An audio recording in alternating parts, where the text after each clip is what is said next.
Hello everyone, स्वागत है आप सभी का आपके अपने YouTube channel Chhaya medical classes में।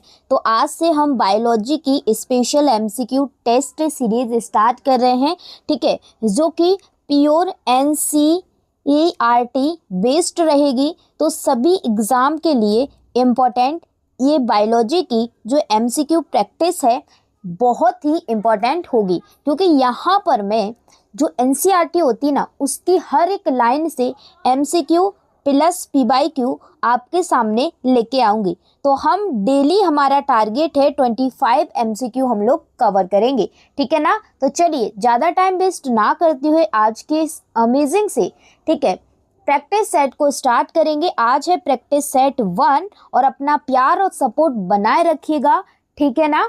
तो चलिए स्टार्ट करते हैं। अगर आप भी नीट, ठीक है, नर्सिंग, यूपीएससी, एसएससी या फिर किसी भी कॉम्पिटिटिव एग्जाम की तैयारी कर रहे हैं तो सभी के लिए इम्पॉर्टेंट होगी, क्योंकि हर एक एग्जाम के अंदर अब एनसीईआरटी पूछी जा रही है, ठीक है ना। चलिए फर्स्ट क्वेश्चन है और विथ एक्सप्लेनेशन रहेगी। फर्स्ट क्वेश्चन है, मानव शरीर में सबसे बड़ी हड्डी कौन सी होती है, यानी कि largest bone in the human body. तो याद रख लेना, जो मानव शरीर होता है, ठीक है, तो इस प्रकार से मानव का शरीर होता है। 2 हाथ होते हैं, 2 पैर होते हैं, ठीक है। तो यहाँ पे पूछा गया है कि सबसे लार्जेस्ट बोन कौन सी होती है। तो याद रख लेना, मानव शरीर की सबसे लार्जेस्ट बोन होती है पैर में पाई जाती है। पैर में भी कहाँ पे, ठीक है, ये ऊपर की साइड जो पाई जाती है थाई में, ठीक है, थाई में यानी कि जांघ में, ठीक है, उसे हम क्या बोलते हैं, सबसे लार्जेस्ट बोन बोलते हैं। तो यहाँ पे करेक्ट आंसर है फीमर। क्या है, फीमर। डन। चलिए देखिए यहाँ पे एक्सप्लेनेशन समझिए। मानव शरीर की सबसे लंबी और मजबूत हड्डी होती है फीमर, ठीक है, ये पॉइंट भी याद रख लेना, ये आया था। यह जांघ में स्थित होती है, बता दिया। जांघ मतलब थाई में, और शरीर का अधिकांश भार सहन करती है। तो सब कुछ मतलब ज़्यादातर भार है वो सहन करती है। फीमर की लंबाई और मजबूती से हमें चलने, दौड़ने और कूदने में मदद मिलती है, याद रख लेना, ठीक है। जो इंग्लिश से है वो लोग इंग्लिश में पढ़ लेना। वैसे मैंने बता दिया है कि लॉन्गेस्ट एंड स्ट्रॉन्गेस्ट बोन, लंबी और मजबूत हड्डी होती है, लोकेटेड कहाँ पे होती है, थाई में, ठीक है, याद रख लेना। और ये क्या करती है, जो फीमर बोन होती है वो length and strength help us in walking, running and jumping. Done. चलिए दूसरा क्वेश्चन है, मैं हिंदी में समझाती जाऊंगी। इंग्लिश वाले प्यारे प्यारे बच्चों आप लोगों के लिए लिख दिया है मैंने, तो आप लोग देख लेना, ठीक है ना। अगर डबल लैंग्वेज में समझाऊंगी तो टाइम लगेगा, ठीक है ना। इससे अच्छा है मैं आपको बेहतर और एमसीक्यू करवा पाऊंगी, ठीक है। चलिए दूसरा क्वेश्चन है, लाल रक्त कणिकाओं में कौन सा प्रोटीन ऑक्सीजन ले जाता है। तो देखिए जो हमारी आरबीसी होती हैं, जिसे हम रेड ब्लड सेल्स बोलते हैं, तो पूछा गया है कि कौन सा प्रोटीन होता है जो क्या ले जाता है, ऑक्सीजन यानी O2 ले जाने का काम करता है। तो ऑप्शन ए है मायोग्लोबिन, बी है हीमोग्लोबिन, सी है एल्ब्यूमिन, डी है केराटिन। तो याद रख लेना, लाल रक्त कणिकाओं में, ठीक है, रेड ब्लड सेल्स में एक हीमोग्लोबिन HB जिसे हम बोलते हैं नाम की प्रोटीन होती है। HB मतलब हीमोग्लोबिन। यही क्या करती है, हमारे जितने भी शरीर के पार्ट्स होते हैं, छोटे छोटे सेल, टिश्यू, हर एक पार्ट तक ऑक्सीजन भेजने का काम कौन करता है, हीमोग्लोबिन करता है। और इसी के वजह से जो आरबीसी है उसका रंग कैसा होता है, लाल होता है, रेड होता है, याद रख लेना, ठीक है ना। चलिए डन। चलिए नेक्स्ट क्वेश्चन है, क्वेश्चन नंबर है 3। क्या पूछा है, किस अंग में पाचन एंजाइम अमाइलेज मुख्य रूप से काम करता है। यहाँ पे पूछा गया है कि किस अंग में जो पाचन एंजाइम अमाइलेज है मुख्य रूप से काम करता है, कौन से अंग में, स्टोमक में जिसे हम बोलते हैं आमाशय, ठीक है, स्मॉल इंटेस्टाइन यानी कि छोटी आंत, ठीक है, माउथ यानी मुंह, लिवर यानी, ठीक है, जिगर भी कहते हैं हम इसको, और हिंदी में यकृत भी कहते हैं, ठीक है। तो यहाँ पे पूछा गया है कि कौन से अंग में, तो याद रख लेना मुंह के अंदर, ठीक है, कहाँ पे, मुंह में, यानी माउथ में क्या पाया जाता है, अमाइलेज एंजाइम पाया जाता है, किसमें, लार के अंदर, ठीक है। ये भी रख लेना कहाँ पाया जाता है, मुंह में, किसके अंदर, जो मुंह में लार होती है उसमें अमाइलेज एंजाइम पाया जाता है, ठीक है। और ये करता क्या है, इसका काम भी जान लो। एमाइलेन लार में पाया जाता है और स्टार्च को शर्करा में बदलने का काम करता है। जो हम लोग स्टार्च खाते हैं ना, तो ये क्या है, शर्करा में तोड़ देता है। डन, डनाडन डन। चलिए आगे बढ़ते हैं। अगर चैनल पर नए हैं और ऐसे ही डेली अमेजिंग एमसीक्यू प्रैक्टिस करना है बायोलॉजी की एनसीईआरटी बेस्ड, तो आप लोग ज़रूर डेली जुड़ जाइए। आप लोगों को मैं कह रही हूँ बहुत हेल्प मिलेगी। ज़्यादातर आपकी जो प्रैक्टिस है ना, यहीं से हो जाएगी। थ्योरी भी कंप्लीट हो जाएगी, क्योंकि मैं यहाँ पे आप लोगों को क्या एक्सप्लेनेशन भी करवा रही हूँ। भाई देखिए, मेरे पास डिजिटल बोर्ड होता ना तो फिर मज़ा चखाती आप लोगों को, क्योंकि यहाँ पर मैं अपनी फिंगर से लिख रही हूँ, तो सही से यहाँ पे हर एक क्वेश्चन के जो, ठीक है, जो ऑप्शन होते हैं उनको मैं समझा नहीं सकती। मैं फिंगर से लिखती हूँ तो सही से लिखा नहीं जाता है, ठीक है। बट कोई नहीं, आगे चल के आप लोगों का प्यार और सपोर्ट रहा तो आप लोग ज़रूर अपने बहन के लिए सपोर्ट करो, तो जरूर आपको डिजिटल बोर्ड के थ्रू अच्छे से समझाऊंगी, ठीक है। तो चलिए, 4 क्वेश्चन है। प्लांट में यानी कि पौधों में प्रकाश संश्लेषण किस अंग में होता है? फोटोसिंथेसिस। प्लांट में तो याद रख लेना बेटा, प्लांट्स के अंदर फोटोसिंथेसिस है वो लीफ के अंदर होता है। लीफ यानी कि पत्तियों, ठीक है, पत्तियों। तो करेक्ट आंसर है यहाँ पे ऑप्शन सी।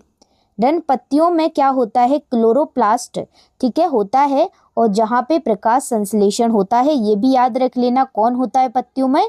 क्लोरोप्लास्ट, जिसकी वजह से प्रकाश संश्लेषण होता है। डन बेटा। चलिए, photosynthesis occurs in chloroplast of leaves. चलिए नेक्स्ट क्वेश्चन है, ध्यान से पढ़ो, ये क्वेश्चन काफ़ी बार आ गया है। इंसुलिन हार्मोन कहाँ से स्त्रावित होता है? तो बेटा ज़्यादातर मैं आपको पहले जो लेक्चर आएंगे प्रैक्टिस सेट के, उनमें से पता है बेटा सभी क्वेश्चन पी बाई क्यू लेके आऊँगी ज़्यादातर। उसके बाद फिर मैं सिस्टम बाई आपको एमसीक्यू लेके आऊँगी। तो ये है ना, ये जो बायोलॉजी के मैंने जो प्रैक्टिस सेट स्टार्ट किया है ना, ये मैं जब तक पूरी बायोलॉजी ख़त्म नहीं कर देती जब तक ये चलेगा, ठीक है ना। तो इंसुलिन हार्मोन कहाँ से स्त्रावित होता है, यानी कि सीक्रेट होता है? तो याद रख लेना, जो इंसुलिन हार्मोन है हमारे शरीर के अंदर एक ऑर्गन होता है डाइजेस्टिव सिस्टम, ठीक है, डाइजेस्टिव सिस्टम का, ठीक है। तो क्या होता है कि जो पैंक्रियाज है ये इंसुलिन हार्मोन स्त्रावित करता है। तो यहाँ पे करेक्ट आंसर है ऑप्शन बी। डन। चलिए आगे बढ़ते हैं। देखिए, जो इंसुलिन है वो अग्नाशय यानी कि हिंदी में जिसको याद रख लेना अग्नाशय बोलते हैं, इंग्लिश में पैंक्रियाज बोलते हैं। और ये क्या करता है? ब्लड शुगर को नियंत्रित करता है, ठीक है। क्या करता है? ब्लड शुगर होती है ना, हमारे बॉडी में जो शुगर होती है उसको क्या करता है? कंट्रोल करने का काम करता है, ठीक है। डन। चलिए आगे बढ़ते हैं। अगर देखिए जिसको इंसुलिन की कमी हो जाती है तो उसे मधुमेह यानी कि डायबिटीज रोग हो जाता है बेटा, ये भी याद रख लेना। डन। चलिए, क्वेश्चन नंबर है 6। क्या पूछा है? ध्यान से रीड करेंगे सभी बच्चे। डीएनए का पूर्ण रूप क्या है, यानी कि डीएनए का फुल फॉर्म क्या है? ये भी कई बार क्वेश्चन पूछा गया है। डीएनए का बेटा फुल फॉर्म होता है deoxy ribo nucleic acid, deoxy ribo nucleic acid, ठीक है। करेक्ट आंसर है option A. Done. Ribonucleic acid, ribonucleic acid किसका नाम होता है? आप लोग कमेंट में छाप देना, ठीक है। राइबोन्यूक्लिक एसिड पता होगा आई होप आप सभी लोगों को, लेकिन फिर भी, ठीक है, फिर भी बता देना। चलिए क्वेश्चन नंबर 7 है, ये भी इत्तू सा सवाल है, काफ़ी एग्जाम में पूछा गया है कि लाल रक्त कणिकाओं का जीवन काल लगभग कितना होता है, ठीक है। तो यहाँ पे पूछा गया है कि approximate life span of red blood cells, ठीक है। तो याद रख लेना, जो हमारी लाल रक्त कोशिकाएं होती हैं उनका जीवन काल 120 दिन होता है, ठीक है। 120 दिन होने के बाद ये मर जाती हैं, ठीक है, ठीक है। तो हम जहाँ पे ये मरती हैं, ठीक है, तो कब्र स्थान ये क्वेश्चन बहुत पूछा गया है। ग्रेवयार्ड, ठीक है, ये क्वेश्चन बहुत पूछा है कि आरबीसी का ग्रेवयार्ड कौन होता है, कब्र स्थान कौन होता है जहाँ पर वो मरती हैं अपना जीवन पूरा होने के बाद। तो याद रख लेना बेटा, वो क्वेश्चन काफ़ी बार पूछा है, याद रख लेना एस्प्लीन, ठीक है। क्या होता है? एस्प्लीन। डन। प्लीहा, जिसे हम प्लीहा बोलते हैं, तिल्ली भी बोलते हैं, प्लीहा या तिल्ली, वो इसका कब्रस्थान यानी ग्रेवयार्ड होता है। ठीक है ना, ये क्वेश्चन काफ़ी बार पूछा गया है, इसलिए बेटा मैंने बता दिया। जो क्वेश्चन नहीं लिखे रहेंगे ना वो क्वेश्चन मैं बता दिया करूँगी।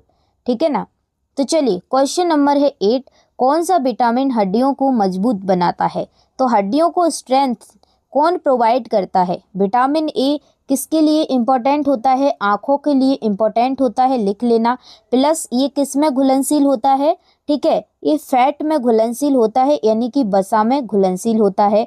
इसका रासायनिक नाम पूछा जाए तो याद रख लेना, रेटिनॉल होता है। ठीक है, ये पॉइंट 3 इसके याद रख लेना। डन, रब कर दूं। चलिए इसके बाद ऑप्शन बी है विटामिन B12। ठीक है, डी है विटामिन सी, ठीक है, सी है विटामिन डी और डी ऑप्शन है विटामिन के। तो यहाँ पे हड्डियों की बात की जा रही है, तो हड्डियों की बात की जाती है तो विटामिन डी, ठीक है, ये क्या होता है, हड्डियों के लिए क्या करता है, मजबूत बनाता है, और ये दांतों के लिए भी इम्पोर्टेंट होता है। और याद रख लेना, अगर बात की जाए कि विटामिन डी किस में घुलनशील होता है, तो याद रख लेना वसा में घुलनशील होता है, यानी कि फैट सॉल्युबल होता है। और ये धूप से, ठीक है, धूप से मिलता है, ठीक है, छोटी छोटी धूप से। डन, चलिए आगे बढ़ते हैं। तो यहाँ पे करेक्ट आंसर हो जाएगा ऑप्शन सी। ठीक है, ये क्या करता है, विटामिन डी कैल्शियम के अवशोषण में मदद करता है। ठीक है, कैल्शियम के एब्जॉर्प्शन में क्या है, मदद करता है, जिससे हमारी हड्डियां क्या होती हैं, मजबूत होती हैं। ठीक है ना, चलिए नेक्स्ट क्वेश्चन है, मानव हृदय में कितने कक्ष होते हैं? ठीक है, तो याद रख लेना। देखिए ये क्वेश्चन भी काफ़ी बार पूछा गया है, छोटा क्वेश्चन है बट पूछा गया है कि ह्यूमन हार्ट्स में कितने चैम्बर्स होते हैं। तो सभी लोगों को पता है कि ह्यूमन हार्ट्स में 4 चैम्बर होते हैं। तो ज़्यादा टाइम वेस्ट हम लोग नहीं करेंगे। क्या होता है, 2 एट्रिया होता है और 2 वेंट्रिकल होते हैं। ठीक है, ये चीज़ भी आप लोग याद रख लेना। चलिए नेक्स्ट क्वेश्चन है, क्या पूछा है, कौन सा अंग एंजाइम पेप्सिन का उत्पादन करता है? तो कौन सा ऑर्गन है जो पेप्सिन एंजाइम का उत्पादन करता है? तो याद रख लेना, जो आमाशय होता है जिसे हम इंग्लिश में बोलते हैं स्टोमक, ये क्या करता है, पेप्सिन एंजाइम का उत्पादन करता है, प्रोड्यूस करता है। डन, चलिए देखिए पेप्सिन क्या करता है, इसका काम भी जान लो। पेप्सिन प्रोटीन पचाने में मदद करता है। देखिए पी से प्रोटीन, ऐसे याद रखना, मैं कभी नहीं भूली। ठीक है, पी से प्रोटीन, प्रोटीन पचाने में मदद करता है, यह पेट में बनता है। ठीक है, मतलब स्टोमक, ठीक है ना, जिसे हम हिंदी में आमाशय भी बोलते हैं। ठीक है ना, चलिए नेक्स्ट क्वेश्चन है, कौन सा जीव एकल कोशिकीय होता है? एकल कोशिकीय का मतलब है कि वह जीव जिसमें एक कोशिका होती है और उसी के थ्रू वो अपने सभी काम करते हैं, उसे हम एक कोशिकीय जीव कहते हैं। सबसे फेमस एग्जाम्पल एक ही होता है, अमीबा, पैरामीशियम। तो यहाँ पे अमीबा दिया है, पैरामीशियम आ जाए तो पैरामीशियम लगा के आप लोग आ जाना। ये भी क्वेश्चन कई बार पूछा है, रट लेना। ठीक है ना, नेक्स्ट क्वेश्चन है कि पानी का मुख्य घटक कौन सा है? यानी कि जो पानी होता है ना, उसका मुख्य घटक कौन सा होता है, मैन। तो याद रख लेना, पानी का जो मुख्य घटक है वो H2A है। ठीक है, करेक्ट आंसर है ऑप्शन सी। पानी का रासायनिक सूत्र, ठीक है, कंफ्यूज मत हो जाना। नेक्स्ट क्वेश्चन है, कोशिका की दीवार किसमें पाई जाती है? यानी कि सेल वॉल। कोशिका की दीवार का मतलब है सेल वॉल, मतलब कवर करना, रक्षा करना। इसलिए हम लोग दीवार बनाते हैं ना, जैसे हमारे अंदर घर होते हैं, घर के बाहर दीवार बनाते, क्यों बनाते हैं? ताकि हमारे अंदर कोई एंटर ना करे, रक्षा के लिए। वैसे क्या होते हैं कि जो दीवार है वो, ठीक है, वो प्लांट में पाई जाती है, क्योंकि प्लांट की रक्षा करने के लिए तो कोई है नहीं, इसलिए भगवान ने उनके लिए सेल वॉल दी है। ठीक है, आपने देखा होगा पेड़ों के ऊपर छाल लगी होती है, उसी को हम लोग क्या कहते हैं, ठीक है, सेल वॉल कहते हैं। करेक्ट आंसर है प्लांट, यानी पौधों में पाई जाती है। Done done done done. चलिए नेक्स्ट क्वेश्चन है, काफी बार पूछा गया क्वेश्चन, माइटोकॉन्ड्रिया से रिलेटेड, कि माइटोकॉन्ड्रिया का मुख्य काम क्या होता है, मेन फंक्शन ऑफ माइटोकॉन्ड्रिया। तो याद रख लेना, माइटोकॉन्ड्रिया होती है, उसका मेन फंक्शन होता है एनर्जी प्रोडक्शन। किसके रूप में? एटीपी के रूप में, एडिनोसिन ट्राइफॉस्फेट। याद रख लेना, एडिनोसिन ट्राइफॉस्फेट इसका फुल फॉर्म होता है। माइटोकॉन्ड्रिया का मुख्य काम होता है एनर्जी का प्रोडक्शन, ऊर्जा बनाना। ठीक है, और किसके रूप में? एटीपी के फॉर्म में। डन, चलिए, इसलिए हम लोग माइटोकॉन्ड्रिया को क्या कहते हैं, ऊर्जा केंद्र, यानी कि ऊर्जा का पावर हाउस कहते हैं। ठीक है, ये चीज भी आप लोग याद रख लेना। चलिए, ये क्वेश्चन भी काफी बार पूछा, ये आज की क्लास में जितने क्वेश्चन है PYQ हैं याद रखना।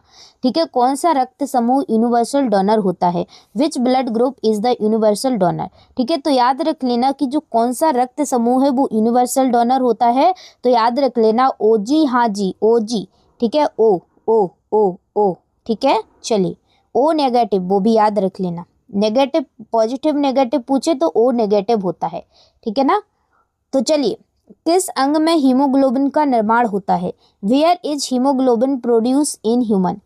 तो याद रख लेना किस अंग में हीमोग्लोबिन का निर्माण होता है, तो देखिए हमारे बॉडी में हड्डियां होती हैं। ठीक है, हड्डियों के अंदर क्या होता है, हीमोग्लोबिन यानी HB का निर्माण होता है बोन मैरो के अंदर। ठीक है, बोन मैरो दो प्रकार की होती है, रेड होती है और येलो होती है, तो किस में होता है, रेड में। ठीक है, डन। चलिए, देखिए लाल रक्त कणिकाएं और हीमोग्लोबिन का निर्माण बोन मैरो में ही होता है। चलिए आगे बढ़ते हैं, क्वेश्चन नंबर है 7। ठीक है, कौन सी ग्रंथि एड्रेनल हार्मोन स्रावित करती है, विच gland secrets the hormone adrenal. तो देखिए एड्रेनल हार्मोन एड्रेनल ग्रंथि से सीक्रेट होता है। ठीक है, इसको रटने की जरूरत ही नहीं है, जैसा नाम वैसा भेष। ठीक है ना, जैसा देश जैसा भेष, तो यहाँ पे करेक्ट आंसर है एड्रीनल। डन। देखिए एड्रीनल हार्मोन बनाती है एड्रीनल ग्लैंड। चलिए नेक्स्ट क्वेश्चन है, मानव मस्तिष्क का सबसे बड़ा भाग कौन सा है। ठीक है, ह्यूमन का जो सबसे बड़ा भाग है वो कौन सा होता है, मस्तिष्क का। तो याद रख लेना ह्यूमन के जो मस्तिष्क का सबसे बड़ा भाग होता है वो होता है सेरिब्रम। कौन होता है, सेरिब्रम। करेक्ट आंसर हो जाएगा बी। डन। चलिए नेक्स्ट क्वेश्चन है, पौधों में जल परिवहन के लिए कौन सा ऊतक जिम्मेदार होता है। देखिए यहाँ पे जल परिवहन दिया है और ऐसे क्वेश्चन पूछा गया है इसी को कि पौधों में जल कौन देता है। ठीक है, किससे जल की पूर्ति होती है, ऐसे पूछ लिया जाता है। जहाँ जल की बात आए तो जाइलम होता है। ठीक है, याद रख लेना, जल की बात आए तो जाइलम, खाना की बात आए तो फिलोएम। ठीक है, दोनों याद रख लेना, जल मतलब जाइलम, फिलोएम मतलब खाना। डन। चलिए आगे बढ़ते हैं, कौन सा अंग इंसान में मूत्र बनाता है। तो यहाँ पे पूछा है जैसे आप पानी पीते हैं। ठीक है, पानी आपने पी लिया, आपने अपना काम कर दिया, लेकिन जैसे ही आप अपनी बॉडी के अंदर कुछ चीज़ें भेजते हैं, जो भी आप चीज़ें खाएं या भेजें, ठीक है, तो क्या होता है कि आपके अंदर जितने भी ऑर्गन है ना आपकी बॉडी में, सभी बेचारे काम पे लग जाते हैं कि भाई अब काम आ गया, हमारा काम स्टार्ट हो जाओ। ठीक है, तो जो किडनी है ना वो क्या करती है, आपने पानी पी लिया, उसी पानी का क्या है मूत्र बनाती है। तो करेक्ट आंसर है ऑप्शन बी, किडनी। डन। चलिए देखिए क्या होता है कि किडनी क्या करती है, हमारे ब्लड में ठीक है जाती है, उसको साफ करती है, उससे जो भी वेस्ट मटेरियल होता है उसको निकालती है। ठीक है, और क्या करती है, यूरिन के फॉर्म में निकाल देती है। किडनी शरीर के अपशिष्ट पदार्थ जितने भी होते हैं, वेस्ट प्रोडक्ट, ठीक है, वो यूरिन के थ्रू बाहर निकाल देती। इसलिए कहते हैं सर्दी हो या गर्मी हो पानी बराबर पियो। अगर सर्दियों में आप पानी ज़्यादा पिएंगे तो आपकी किडनी मूत्र के फॉर्म में निकालती है, ज़्यादा आपको यूरिन पास आउट होना जाना पड़ता है, सर्दियों में ज़्यादा पानी पीते हैं। ठीक है, अगर आप लोग गर्मियों में ज़्यादा पानी पीते हैं तो आपकी जो स्किन है ना, वो आपके जो भी बैक्टीरिया वायरस होते हैं स्वेट यानी कि पसीने के थ्रू बाहर निकाल देती है। ठीक है ना। डन। चलिए क्वेश्चन नंबर 21 है, क्या पूछा है, कौन सा विटामिन रक्त जमने में मदद करता है। रक्त जमने में यानी कि आपने देखा होगा कि जब आपको चोट लगती है, ठीक है, जब आपको चोट लगती है, कितनी भी बड़ी चोट लगे तो आप लोग उसको दबा लेते हैं थोड़ा। ठीक है, तो क्या है, ब्लड अपने आप बंद हो जाता है और आपने गौर किया होगा तो क्लॉट टाइप का बन जाता है, जम जाता है। तो इसको करने का काम कौन करता है, तो याद रख लेना वो करता है विटामिन के। ठीक है, करेक्ट आंसर है ऑप्शन सी। डन। चलिए नेक्स्ट क्वेश्चन है, मनुष्य का सबसे लंबा तंत्रिका मार्ग कौन सा होता है, यानी कि लॉन्गेस्ट नर्व पाथवे। तो याद रख लेना सबसे लंबी तंत्रिका बात की जाए तो वो होती है साइटिक नर्व। ठीक है, याद रख लेना, ये भी क्वेश्चन पूछा गया है। पैरों तक सबसे लंबी तंत्रिका मार्ग है। जो साइटिक नर्व होती है ना वो पैरों तक होती है, ऊपर से लेके पैरों तक होती है, इसलिए इसे सबसे लंबी तंत्रिका माना जाता है। ठीक है ना।